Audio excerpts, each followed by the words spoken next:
Hi everyone, welcome back to English Insights. Imagine a very old stone temple, high on a mountain. It's beautiful, almost 1,000 years old. But this special place, Preah Vihear Temple, has a story not just about beauty, but also about arguments and even fighting between Thailand and Cambodia.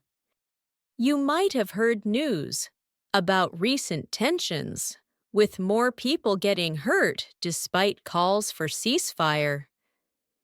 It's key to remember this isn't a full war, but a border problem between parts of their armies, not their people. Today, we're going to travel back in time. We'll discover the deep truth of how Preah Vihear Temple was made, its meaning for both cultures, and why it became the center of these long conflicts. Are you ready to truly understand this amazing temple's history and its role in today's world? Let's begin. Chapter 1. The idea is born, a holy place on a high mountain. The story of Preah Vihear Temple starts a very, very long time ago, more than 1,000 years ago. Imagine a time when there were no cars, no big cities like today, and kings ruled big lands. The idea for Preah Vihear Temple came from the Khmer Empire. This was a very strong and rich empire in Southeast Asia, in the land that is now Cambodia. The Khmer people built many amazing temples, and Angkor Wat is one of the most famous.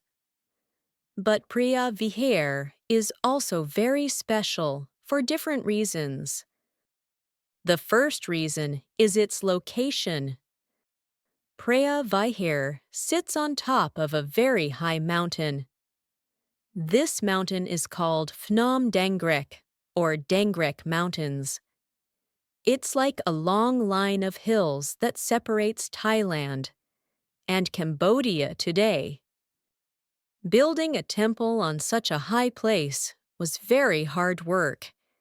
It needed many people and a lot of time. But for the kings and the people, a high place was seen as a holy place. It was closer to the sky, closer to the gods. It was a perfect spot for a temple. The main religion of the Khmer Empire at that time was Hinduism. Hinduism has many gods, and one very important god is Shiva. Kings and people believed that building a temple for Shiva on such a high, special mountain would bring good luck and show their great respect for the gods. They believed it would help the king's power and bring peace to the land.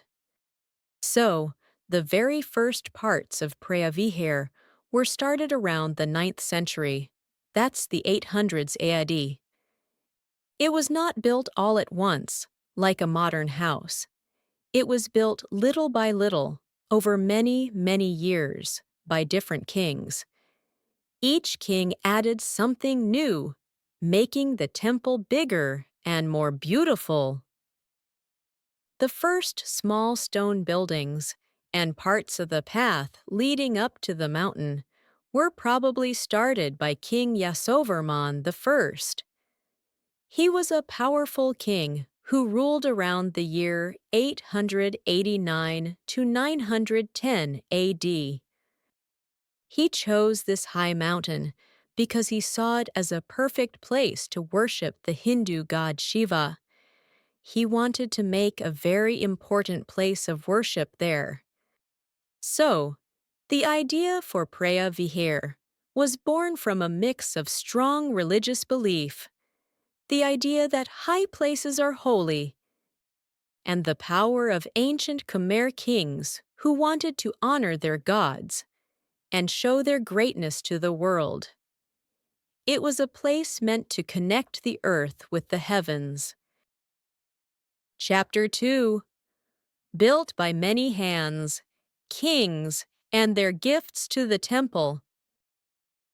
Preah Vihear Temple was like a big project that many kings worked on, one after another.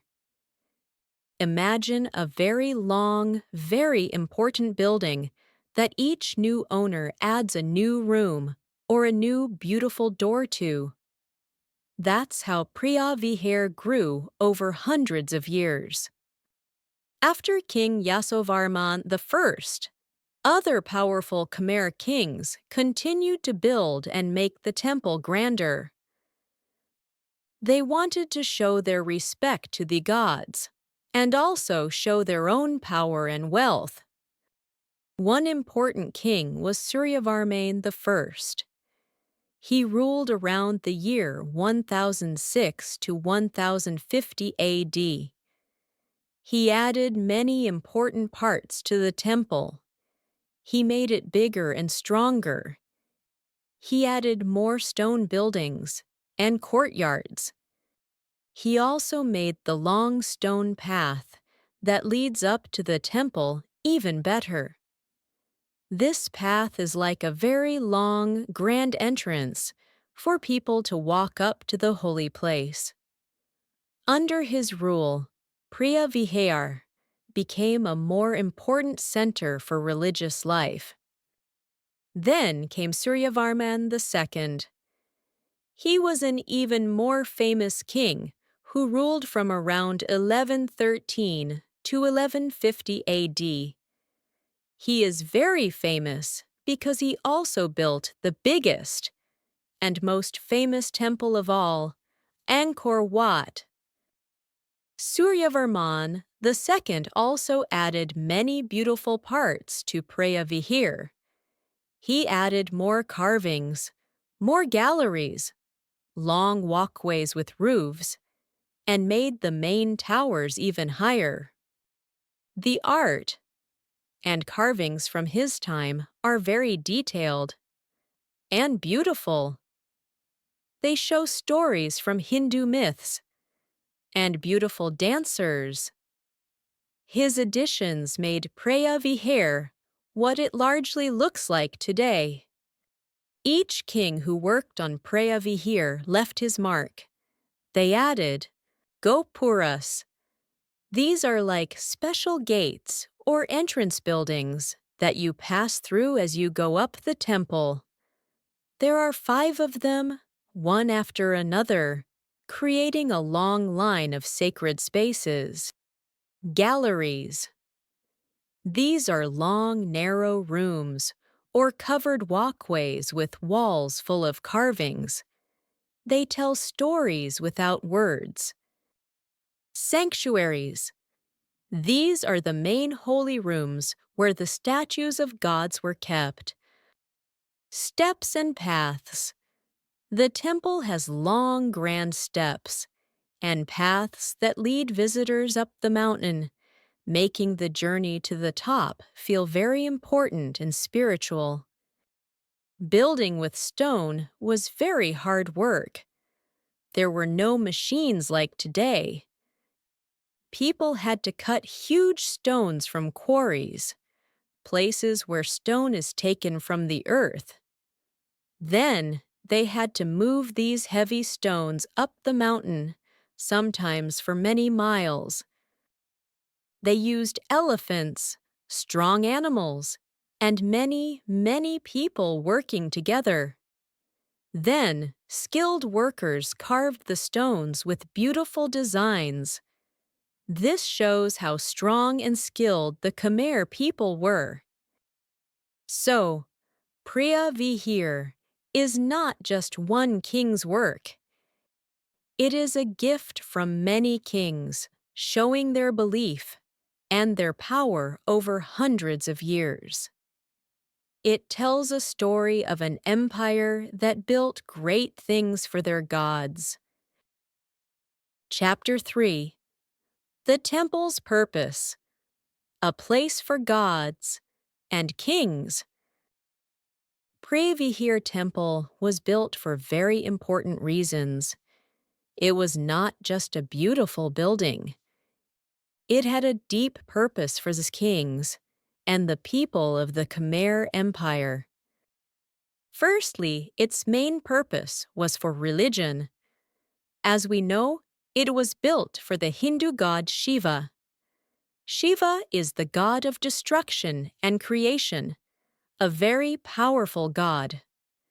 Kings believed that by building such a great temple for Shiva, they would gain his favor and blessings. They believed this would make their rule strong and bring good things to their kingdom.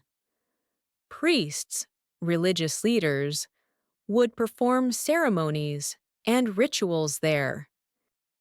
People would travel long distances to pray, make offerings, and feel closer to the gods.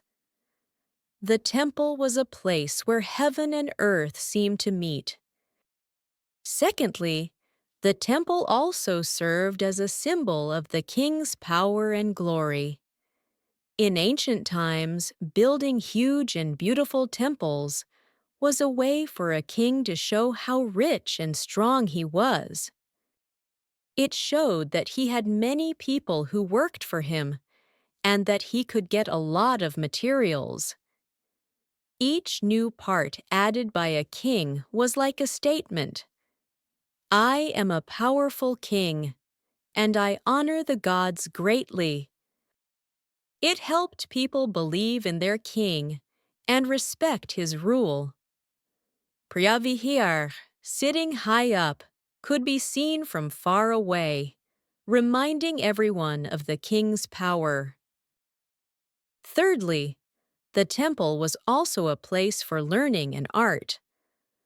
The carvings on the walls of Preah Vihear tell stories. They are like old books made of stone. They show scenes from Hindu myths, famous battles, and scenes of daily life or celebrations. Artists and skilled workers spent years carving these details. These carvings teach us about the beliefs, clothes, and tools of the ancient Khmer people. The temple was a place where amazing art was created and kept safe for centuries. Over time, as Buddhism became more popular in the region, Preah Vihear also became important for Buddhist worship. Many Hindu temples were later used by Buddhists, and some Buddhist statues or carvings were added. This shows how religions can change and mix over time in Southeast Asia. The temple was not just for the king and priests. Ordinary people, if they could, would make long journeys to visit this holy place. The path leading up to the temple was a journey for pilgrims, people who travel for religious reasons. They would walk through the gateways, feeling more spiritual with each step, until they reached the main sanctuary at the very top. So, Preah Vihear Temple was a central part of life in the Khmer Empire. It was a place for deep religious faith, a symbol of royal power, and a home for incredible art and learning. Its formation reflects the heart of an ancient civilization. Chapter 4: Time and Troubles. The Temple Through the Centuries. After the Great Khmer Empire became weaker, Preah Vihear Temple still stood strong, but it faced new challenges. Over many centuries, the temple saw different times and different changes in the region.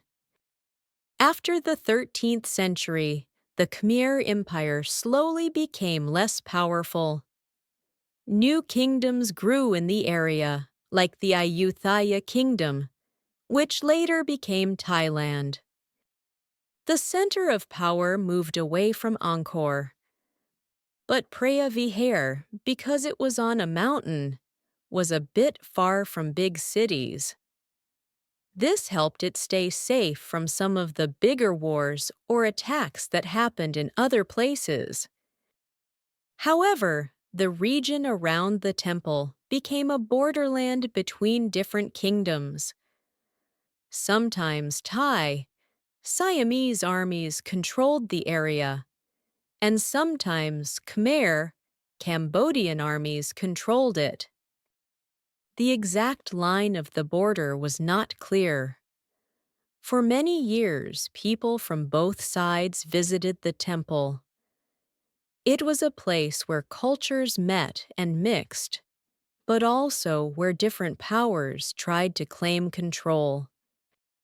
For a long time, the temple was not visited by many people from outside the area. It was covered by thick jungle and trees. It was almost lost, hidden by nature. But even in the jungle, local people knew about it and often visited it for religious reasons. In the late 1800s and early 1900s, European countries, like France, came to Southeast Asia. France took control of Cambodia and some other areas. As we discussed before, France started to draw modern maps of the region. This is where the big problem for Preah Vihear began. The French map of 1907 drew the borderline in a way that put the temple on the Cambodian side. This was a new way of defining the border. Thailand, Siam at that time, did not fully agree with this map later. They felt that Preah Vihear, a temple with which they had long historical and cultural ties, should be on their side of the border. This difference in understanding the map and the history of control created the main dispute that continues even today. Through many wars and changes in governments in both Thailand and Cambodia, Preah Vihear remained a symbol. Sometimes it was under Cambodian control, sometimes under Thai control. Especially the areas around it. Soldiers from both sides often stayed near the temple. So, Preah Vihear has not always had an easy life. It has stood through the rise and fall of empires, through periods of peace and periods of fighting. It was hidden by nature and then brought back to light. Its long journey through the centuries made it a very important, but also very sensitive symbol for both Cambodia and Thailand. It became a point of national pride, and sadly, sometimes a point of conflict. Chapter 5: The Temple in Modern Times, Legal Battles, and Armed Clashes. The story of Preah Vihear Temple became very public and difficult in modern times, especially in the 20th and 21st centuries. This is when the old border problem turned into legal battles and even armed fights. In the 1950s, after Cambodia became independent from France, the argument over Preah Vihear became very strong again. Both Thailand and Cambodia firmly believed the temple belonged to them. Because they could not agree, Cambodia decided to take the problem to the International Court of Justice, ICJ. This court helps countries solve disagreements using international law. The case went to the ICJ in 1959. Cambodia argued that the 1907 French maps clearly showed the temple was on their side. Thailand argued that the temple was historically linked to their culture and that the land belonged to them, despite the map. It was a big legal fight, with many lawyers, old documents, and maps. Finally, on June 15, 1962, the ICJ made its very important decision. The court said that the Preah Vihear Temple belonged to Cambodia. The judges mostly used the 1907 French map to make their decision. Thailand accepted the decision, but was very unhappy. They still felt that the land around the temple, especially the hill and parts leading up to it, belonged to Thailand. This left a difficult situation where the temple was Cambodian, but the border right next to it was still seen differently by the two countries. For many years after 1962, the temple was mostly quiet, though soldiers from both sides often stayed near the border. But in 2008, things changed again. Cambodia asked UNESCO, part of the UN that protects important cultural places, to make Preah Vihear a World Heritage Site. This means it's a very important place for all people in the world. This made Thailand unhappy again. Thailand felt they should have been more involved in this process because of their historical ties to the temple. They believed that Cambodia doing this alone was like claiming all the land around it too. This led to a big increase in tension. Both countries sent more soldiers to the disputed areas near the temple. Then, sadly, armed clashes started. Between 2009 and 2011, there were several times when soldiers from Thailand and Cambodia fought with guns. These were not full-scale wars, but serious fights at the border. People were hurt, and soldiers died. Parts of the temple and other nearby areas were sometimes damaged by rockets or gunfire. The fighting also spread to other temples close to the border, like to Moan Tom and to Krabi, which also have unclear border lines. During these times, national pride was very strong in both countries. People supported their country's claims very loudly. This made it very hard for leaders to find quick and easy solutions, as they had to listen to the strong feelings of their own people. Even more recently, on July 24th, 2025, the tensions became very serious again, turning into armed clashes. This event, where both sides accused each other of firing first and using heavy weapons, showed that the old problems are still very much alive and can quickly lead to violence. The story of Preah Vihear in modern times is a reminder that legal decisions, while important, do not always solve all problems, especially when history, national pride, and unclear borders are involved. It shows how a beautiful ancient temple can become a point of modern conflict. Chapter 6: The Temple's Legacy, a Call for Peace and Understanding. So, we have finished our long journey through the history of Preah Vihear Temple. We have learned about its amazing beginning, built by powerful Khmer kings on a high mountain as a holy place for gods. We saw how many kings added to its beauty over hundreds of years, making it a masterpiece of ancient art and faith. We also learned how this beautiful temple became a part of a long and difficult dispute between Thailand and Cambodia, mainly because of unclear old borders and new maps made by France. We saw how this led to a big legal battle at the International Court of Justice, which decided the temple belongs to Cambodia.